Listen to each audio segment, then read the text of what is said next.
plus qu'une passion.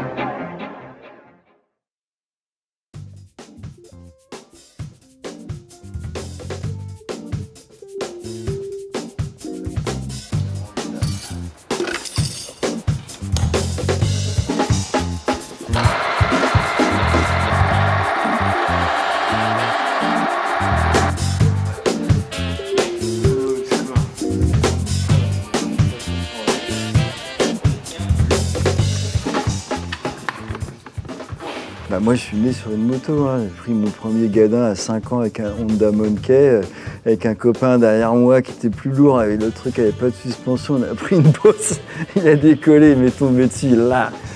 Donc ouais, je suis né avec une moto dans les pattes. J'ai toujours évolué là-dedans, quoi. Bien que la passion plus prononcée, elle me soit apparue plus tard, parce que jeune, j'avais quand même envie surtout de sortir et d'aller voir des meufs, quoi. Et puis je roulais avec une petite Vespa 400 aussi pendant 20 ans, c'était génial. Donc ouais, j'ai toujours été quand même dans la mécanique, quoi, mais avec un grand M, comme art. Ouais, c'est un amour paternel en fait, parce qu'en fait c'est tout ce qui régit plus ou moins ce que je suis et ce que je fais, c'est des filiations, de l'amour en fait, on va dire en gros. Et la mécanique, c'est à travers mon père qui était un passionné, qui a repris l'entreprise familiale de mécanique de machines à imprimer, déjà, qui a été créée par le grand-père dans les années 20 à Paris, qui venait à l'époque avec son sidecar René Gillet, les pièces de machines à imprimer, il se garait dans la rue de Bagnolet, quand tu vois ce que c'est la rue de Bagnolet maintenant. Et puis de là, mon père a toujours fait de la moto, il était champion de kayak, il descendait le week-end dans les Pyrénées avec sa R5 de 1936, moto fiable par excellence. Et donc, il a toujours fait de la moto jeune, et puis il s'est pris de passion en fin de carrière, à la cinquantaine, quoi, pour les vieilles motos. Et là, il a commencé à aller faire quelques courses avec les tout débuts de la FAMAC. Et quelques passionnés qui étaient dans ce milieu-là.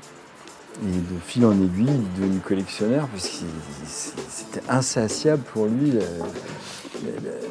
la multitude de techniques employées, d'empirisme, j'ai envie de dire, humain de ces mécaniques anciennes. Et il a voulu en avoir et rouler avec. Mais il voyait ça, je pense, comme un esthète. Il a toujours été esthète.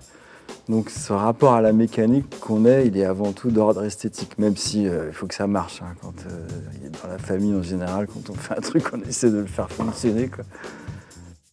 Et du coup, ouais, moi c'est un rapport esthétique et filial. Je fais un travail photo d'ailleurs sur la mécanique depuis 3 ans. Technique de collodion humide sur des plaques de verre.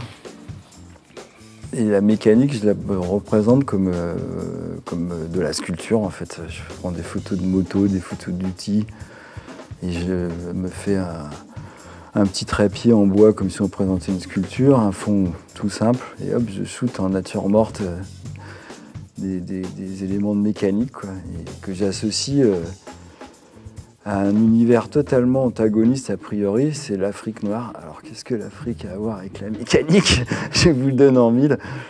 C'est qu'au niveau des formes, en fait, dans une forme mécanique de moteur ou d'outils, on va retrouver des formes similaires dans l'iconographie africaine, dans la statuaire, dans les masques. Et du coup, là, on voit que c'est la main d'un seul homme, de l'humain, quoi, qui a fait ces choses-là. Et moi, c'est ce qui me touche vachement. J'ai toujours vécu entre la mécanique et l'Afrique. Hein. Mes parents voyageaient beaucoup en Afrique. Et donc, mon enfance a été bercée par les pots de python que mon père ramenait, les masques, les soirées diapos avec les films de cérémonie dans les réserves en Afrique de l'Ouest. Donc ce mix-là, et longtemps je me suis demandé quel était le lien, quoi. Et puis un jour ça m'est venu avec une évidence, mais juste par la vision, quoi. Par l'image, en fait, ouais, ce qu'on regarde. Et j'ai vu que la mécanique et l'Afrique, c'était la même histoire.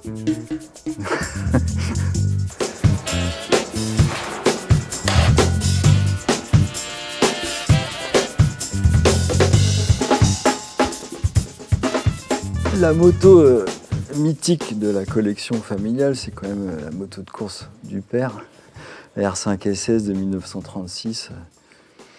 Magnifique moto et fiable.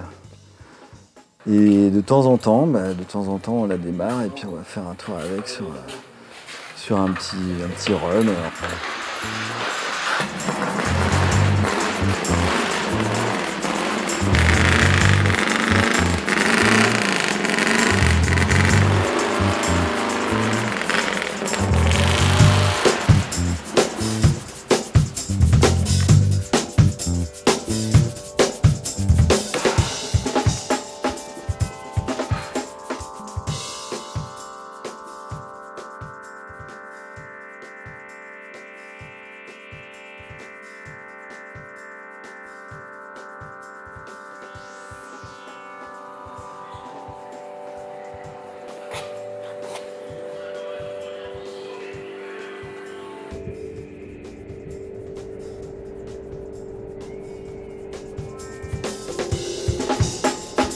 On est allé à Ouistreham faire des runs sur la plage.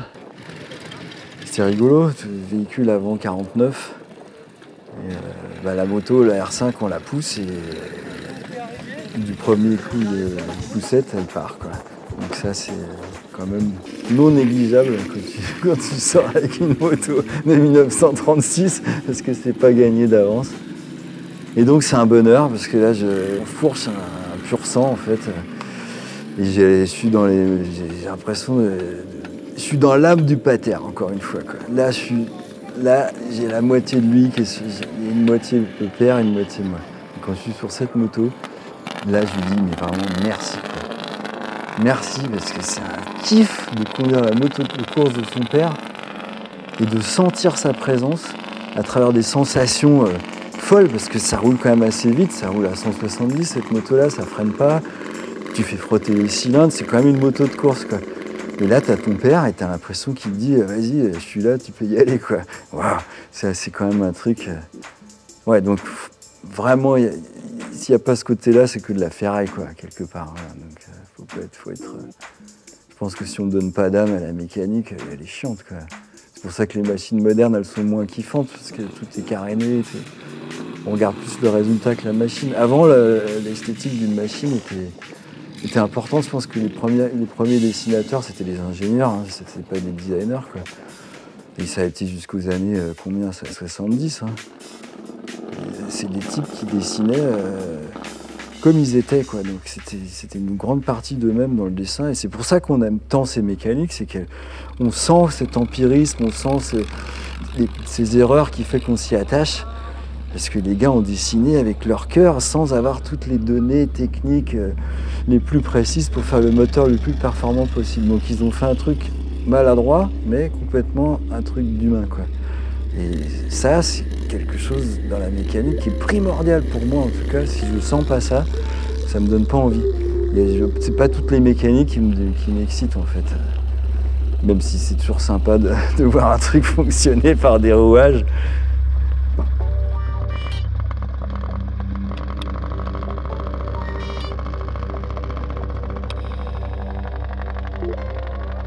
Selon l'endroit et la sortie que tu fais, c'est des univers différents. On pourrait penser que dans la moto ancienne, c'est toujours les mêmes mecs, mais c'est pas vrai. Il y a plusieurs univers différents avec des gens qui se croisent plus ou moins.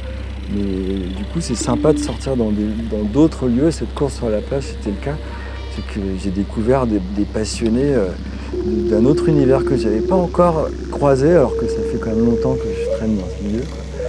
Et là, c'est des gars, plus sur les américaines, quoi, mais les Harley, tout ça, mais beaucoup de passion jusqu'au boutiste dans les costumes. Il y avait un côté vraiment fraternel, quoi, dans cette réunion que tu retrouves pas forcément dans les autres, où c'est toujours un peu les mêmes gars qui vont parler de mécanique. Là, on était là pour faire le show avec des trucs qui marchent. Mais les gens, et c'était pas spécialement se dire ouais on est en 1930, non, c'était on fait la fête autour d'un truc qu'on aime bien et on s'amuse, on joue le jeu, on est beau, voilà, quoi, on s'habille et puis c'est tout. Et ça c'est sympa, quoi.